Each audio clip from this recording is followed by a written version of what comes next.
Alors, Bezrat Hashem, le Chok l'Israël du mardi, Parashat Vayeshev, la Gemara de Evamot, 21a. La Gemara discute qu'il y a certains péchés qui sont graves, mais certains qui sont plus graves que des autres. On sait que la tchouva, elle existe pour tout. Okay? La tchouva efface tout. Si la tchouva est sincère, Tashev enosh ad daka. Mazet daka. David Amelech il dit qu'Hachem fait retourner la personne jusqu'à daka. Daled, Kaf et Aleph. Daled c'est dam, un assassin, quelqu'un qui a tué, qui a regretté, qui a fait tchouva, on l'accepte. Kaf, kofer, quelqu'un qui a renié sa religion et il retourne à sa religion juive et il accepte, fait tchouva, Akadosh Baruch Hu l'accepte. Aleph, eshet ish. Il était avec une femme mariée. Ça aussi, Akadosh Baruch Hu l'accepte. Mais la question, il y a des péchés qu'on sait qui sont très graves, mais la Gemara discute aujourd'hui de deux péchés. Pour la comparaison de deux, quel est plus grave que l'autre? Le premier, dit la Gemara, c'est Arayot. Quelqu'un, dit Rashi, qui était avec une femme mariée. Le deuxième, quelqu'un qui a volé le public. Il a pris quelque chose qui appartient au public, alors il a volé de l'argent du public. Quel est le plus grave entre les deux? Alors la Gemara va discuter. Et la Gemara dit, celui qui a volé de l'argent du public, c'est plus grave que Eshetish.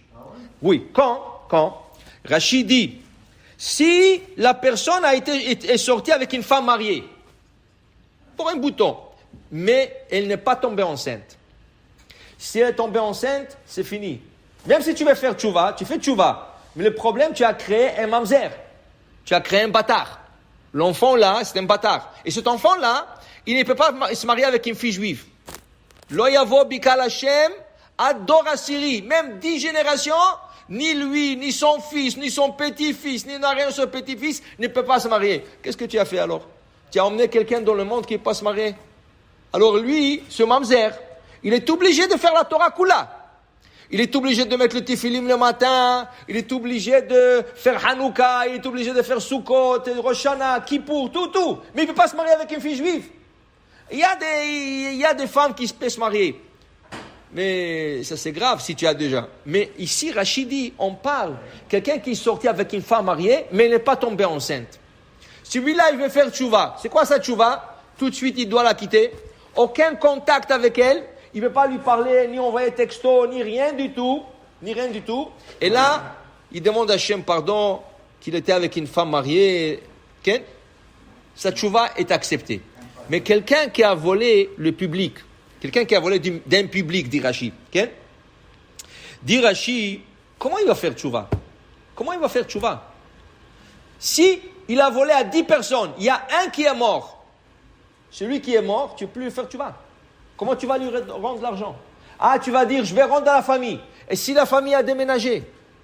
Alors, celui qui vole au public, c'est plus grave d'un arayot. Pourquoi? Parce que des fois, même s'il veut faire tchouva, c'est pas accessible. Alors, la Gemara, Baba Kama, la Gemara explique, attends une seconde, il y a une solution. Tu as volé d'un public, tu viens dans une synagogue, ou tu viens dans un endroit public et tu donnes de l'argent pour faire quelque chose. Je vais vous expliquer comment. Tu vas dans la synagogue, tu dis, moi je donne maintenant tout le livre de prière, je offre. Tout le livre de Chumash, je les offre. Donc, comment c'est la tchouva? Tu sais pourquoi? Peut-être le fils de celui-là que tu as volé, il va venir un jour dans cette synagogue, il va prier. Il va prendre un livre de prière, il va prendre un Pentateuch, et là, c'est comme si tu lui avais rendu l'argent de son père.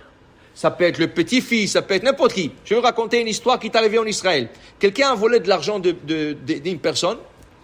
Quand il a fait tchouva, il ne trouvait plus la personne. Aucune trace. Il n'arrivait pas à le trouver. Et il le cherchait, rien à faire, il ne le trouve pas. Il a demandé à un rabbin, qu'est-ce que je dois faire? Je veux lui rendre l'argent, je vais demander Mechila. Il dit, je ne trouve plus. Le rabbin a dit, il faut que tu fasses quelque chose pour le public. Il a dit, qu'est-ce que je vais faire pour le public? Comment?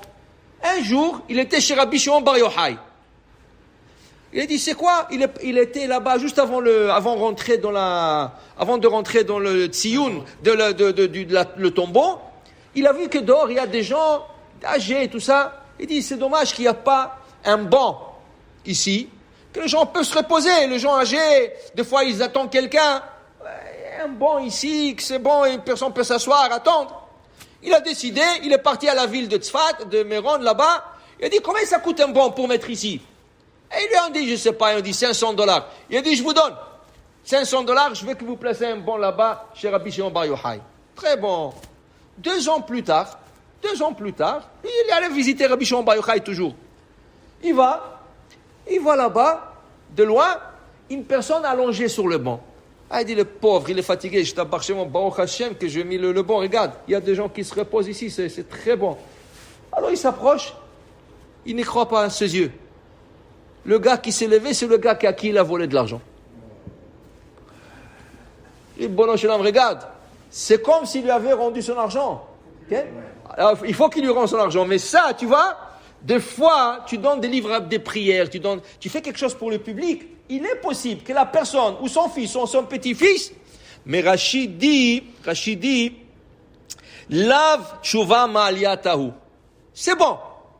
Mais c'est pas comme rendre l'argent à lui. Tu lui as pris $10,000, tu fais un bon pour $500. Tu comprends? C'est pas la meilleure de tshuva. Mais c'est pour ça que c'est plus difficile que Eshetish. Eshetish, tu laisses. La femme, tu laisses. Tu veux plus avoir affaire avec elle. Tu comprends? Alors, pour dire que des fois, on pense, ça c'est plus grave que l'autre. Comment on mesure qu'est-ce qui est plus grave que l'autre? On la mesure que comment on va faire tchouva. Si c'est possible de faire tchouva facile, c'est moins grave. Si la tchouva est plus difficile, ça c'est plus grave. Okay? Alors, en d'autres mots, il vaut mieux de ne pas faire un péché comme ça. Tu n'as pas à faire ni tchouva, ni à ça, ni à ça. Baruch Adonai Le'olam. Amen ve Amen.